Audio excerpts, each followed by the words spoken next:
Hi ladies, how are you? Okay, so I'm back to do a cycle update. I'm currently cycle day 19 on a Clomid cycle.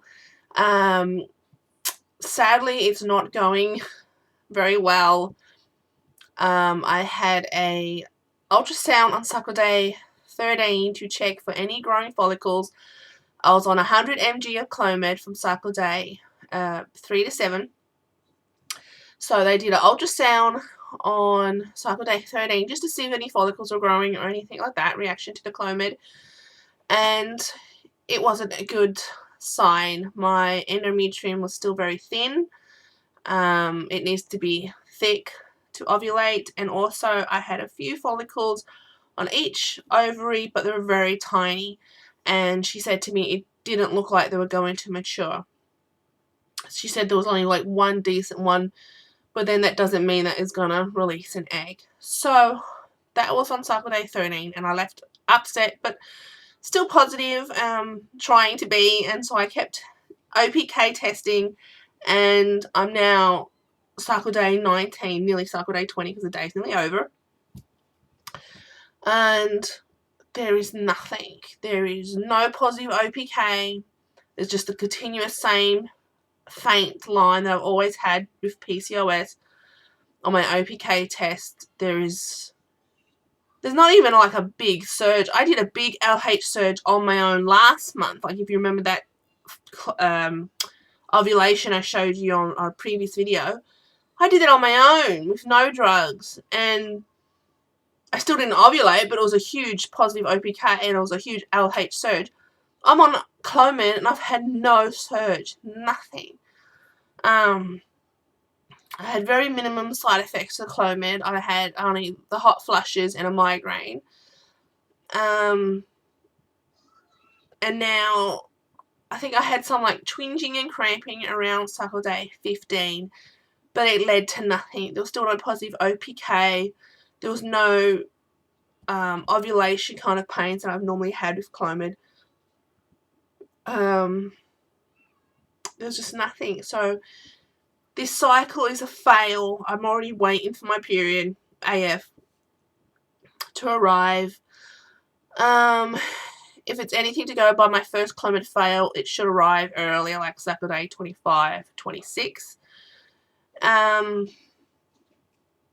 It's really, really sad and depressing, and it hit me really hard yesterday. I was speaking to my new fertility specialist, and he was saying that he thinks I'm now Clomid resistant. Like my body's, even though I've only had it 3 times, my body's gotten used to it, and it either needs a higher dose along with a trigger shot, which I wanted in the first place, but he couldn't do it because of the distance. He didn't get to scan me in time. And there was basically I wasn't taking enough. 100 mg is not enough for me anymore. I need to take 150 with a trigger shot or something like that. Or discuss IUI or IVF. He still thinks I'm going to need IVF. So I'm either going down the track of either trying Clomid again with a trigger shot, or just forget all that and go straight to IVF. He wants to follow a whole cycle by ultrasound, not using anything, just to see what my body does on its own. So that should be next cycle. The only problem with that is he's 2 hours or 90 minutes drive away each way. And he needs me on specific days, like cycle day 1, 3, 6, 10, 12, all that sort of stuff, like regular basis to do ultrasounds. And it's $175 to see him plus the ultrasound, and it's out of pocket, and then I can get like some money back on a Medibank rebate, but I'm not sure how much I'll get back. But it's just having all that money ready, and also to be able to get up there when he needs me, just to drop everything and get up there. And that's, I know, like, it's hard with 4 children and we live so far away. There's always something happening, always something going on. But this is what I'm going to have to do to see what my body does on its own and get his professional opinion on what I can do next. He can't give me that until he follows my whole cycle via ultrasound and blood test. So that is the next plan. All I'm doing now is waiting for my AF to arrive, which is really sad. I was crying yesterday, really bad. Today I've got a cold, so my immune system, I've got a horrible immune system.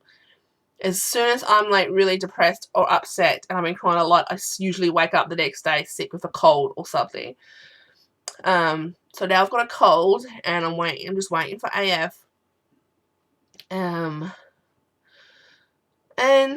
there's not much else to talk about, unfortunately. I've been wondering what else to do with this channel, seeing that you are my subscribers. Please let me know what you would like me to talk about or what you would like to see. Also, for those who suffer PCOS like me, I'm only recently diagnosed with PCOS, even though I've had it my whole life. It didn't really come into effect till my 30s, until I hit 30, and I noticed a big difference in weight and mood and having trouble to conceive and all that sort of stuff once I hit like 31, 32. So anyone who's PCOS can recommend any kind of diet that they're on that they know is really good, or any supplements that are really good for PCOS. I am taking a whole ton, so I might already be taking something that's good for PCOS and not even know it. So any recommendations like that.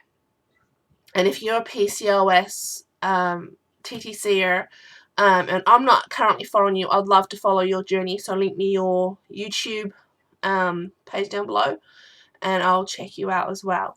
So thank you so much for the support of new subscribers, and I shall talk to you soon, hopefully with some better news. It's been 3 years trying and I still don't have any good news. I had a little glimmer back last year and then sadly it ended in bad news, so hopefully there'll be some good news soon. And again, sorry for my voice with my cold. I shall keep you all updated and I'll talk to you soon. Bye.